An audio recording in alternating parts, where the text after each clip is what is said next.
Mu gihe twinjira muri weekend twongere kwibutsa abanyarwanda ko kuri uyu mugoroba ari umugoroba w'imikino. Hari ikipe y'Amavubi iri bukine na Nigeria kuri Stade Amahoro, ndetse hari n'imikino ya basket muri BK Arena na volleyball muri Petit Stade.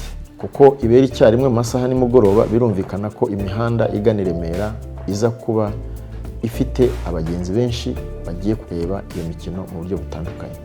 Turagira ngo tubonereho gusaba ko abagana ibyo bice bagomba kwitwararika kugira ngo bazirikane ingamba zijyanye n'umutekano mu muhanda, ariko habeho no kuzirikana kwitwararika, kwirinda ubusinzi buteza ibyago by'impanuka ndetse n'urugomo, ariko hirindwa n'urusaku. Tuributsa abantu kwirinda guha abana ibisindisha. Ugize ikibazo cyangwa icyo ushaka gusobanuza, polisi irahari ku bwanyu. Tunywe less, tuzirikane, gerayo amahoro, muzagire weekend nziza.